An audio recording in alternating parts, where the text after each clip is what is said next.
나라에 돈이 없는 게 아니라 돈이 너무 많다. 예전에 허경영이라고 하는 이가 했던 얘기인데요. 이 말이 딱 맞아떨어지죠. 그래서 앞으로 대한민국이라고 하는 나라의 경제가 폭망할 것 같습니다. 이게 나라인가 싶을 정도로 개막장이죠. 어처구니가 없습니다. 앞으로 월급이 박봉인데 어떻게 열심히 하라고 얘기할 수 있겠습니까? 대출 거품으로 만든 집값이 꺼질 수밖에 없다라는 겁니다. 청년들이 정치를 멀리한 탓에 지금 현실적인 삶이 지옥이 되고 있습니다. 연금을 늦게 준다 해도 관심도 없고요. 15%까지 올린다고 해도 관심도 없습니다. 코인하고 부동산하고 주식에 눈이 뻘개가지고 지금의 청년들이 개막장으로 살고 있습니다. 누가 그들에게 갚을 능력도 안 되는데 부동산 관련한 주택 관련한 대출을 해줬습니까? 그런 놈들이 지금 버젓이 저기 아래 지방에서 은퇴하고 유유자적하며 살고 있습니다.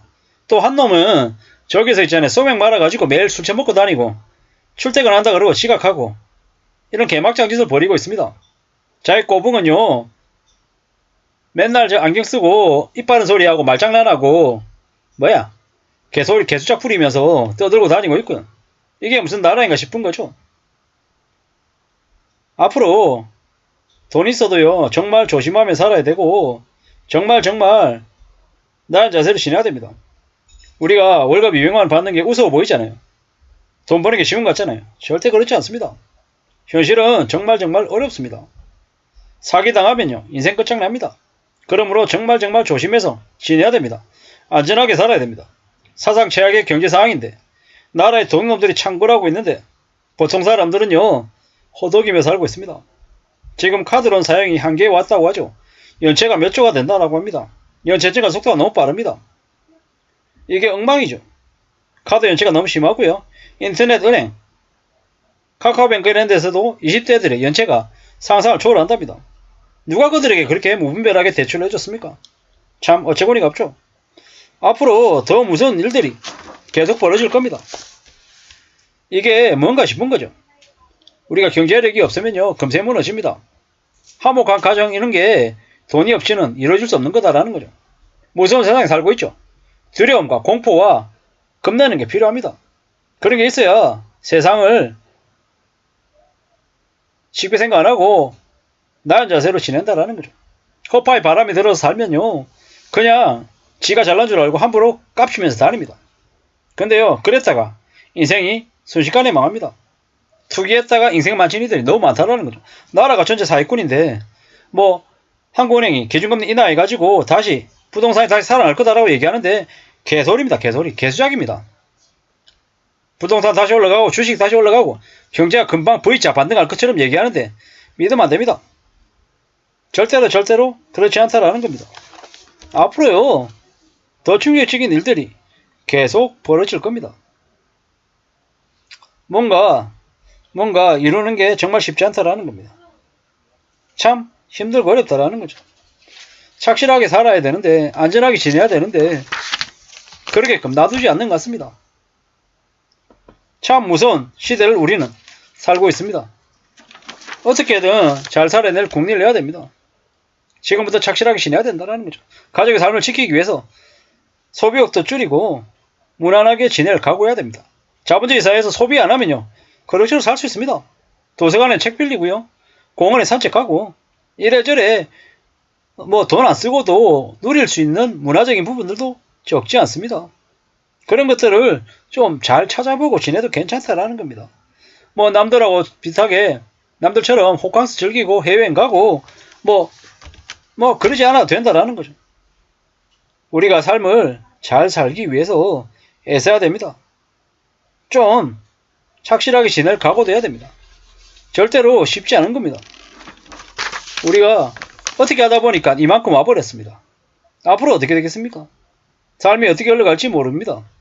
정말 두려운 마음을 가지고 살아야 됩니다. 겁내면 살아야 된다는 거죠. 고마워 감사해야 되고 착실하게 조용히 지낼 생각해야 됩니다. 안 그러면 언제 어떻게 세상이 뒤집힐지 모른다라는 거죠. 정말로 성실하게 착실하게 지낼 각오해야 됩니다. 지 죽은 듯이 조용히 지내는 게 제일 멋있는 겁니다. 오래 살아남으려면 체면 생각하면 안 됩니다. 밑바닥 바짝 엎드려가지고 잘 지낼 생각해야 되죠. 함부로 어깨에 힘주고 거들먹거리고 내가 난데라고 얘기하면서 다니면 어떻게 됩니까? 다른 이에게 원한을 사서 제거당할 수 있다는 겁니다. 유명해지고 힘세지는 것보다 시주건 듯이 조용히 지내는 게 최고입니다. 개폼 잡다가 죽으면 끝장이라는 겁니다. 덕놈이 많은 대한민국, 사기꾼들이 창궐하고 있는 대한민국, 혹하는 말에 넘어가서 내 돈 내놓으면요 거의 못 찾습니다. 세상 일이 대부분 다 뜻대로 안 되더라는 거죠. 그리고 설사 내가 바란 대로 이루어진다 해도 멋지고 깔끔하게 안 되죠. 구질구질하고 되게 힘들고 어렵게 아마 될 가능성이 큽니다. 앞으로 우리의 삶이 더욱더 초절하고 더 비참하고 잔인할 거다라는 말씀을 감히 드립니다. 지금 한국전력 민영화 이미 단계를 많이 왔죠. 지금의 윤석열 정부가 대놓고 한국전력하고 가스공사를 민영화시키겠다라고 작정을 했어요.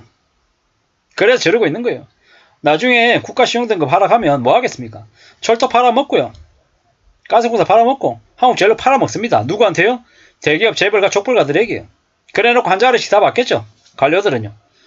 출근도 안 하고 1년에 5억씩 10억씩 꽂히는 사회이사 자리 받아가지고 저거들만 평생 잘 먹고 잘 살 거예요. 서민들은요. 죽는 거죠. 거의 죽지 못해 사는 처절한 하층민이 될 겁니다. 그렇기 때문에 하층민으로 정말 휘둘리며 살지 않으려면 어떻게 해야 됩니까? 조심해서 살아야 됩니다. 구질구질해도 괜찮습니다. 조심해서 나쁠 거 없습니다. 원래 싸움이라는 게 어떻습니까? 지저분한 거죠. 멋있게 싸울 수 없어요. 내가 살아남고 생존하고 하는 것 자체가 싸움입니다. 내가 싸울 때 폼 잡으면 안 되죠. 함부로 남에게 동정이나 아량도 베풀면 안 되고요. 그랬다가 어떻게 됩니까? 내가 제일 먼저 죽습니다. 오래오래 살아남으려면 어떻게 해야 됩니까? 내가 어떤 시련이 와도 견디고 이길 줄 아는 힘이 있어야 되는 거죠. 어떤 풍파가 와도 지나갈 때까지 기다려야죠. 조용히 차분하게 지내야 됩니다. 별일 없이 지낸다. 이게 제일 대단한 거다라는 거죠. 남과 다른 선택을 하고 뭐 가진 게 없어도 뭐 그럴싸한 타이틀이 없어도 괜찮다라는 겁니다. 그것보다 실리가 훨씬 더 중요합니다. 앞으로 더 이제 미래를 두려워하고 차분하게 조용히 별일 없이 지낸다라는 모드로 살아야 되겠습니다. 언제든 어떻게든 함부로 폼 잡고 거드는 필요다가 인생이 금방 초토화된다라는 거, 금방 날아가 버린다라는 걸 명심 또 명심해야 되겠습니다. 그걸 자꾸 말씀드리고 싶었습니다. 그러다 보니까 나라에 돈놈이 너무 많다라는 이야기도 하고 싶었고요. 지금의 대통령이나 국무총리나 한국은행 총재나 뭐 국회의원들 특히 저기 뭡니까 부산에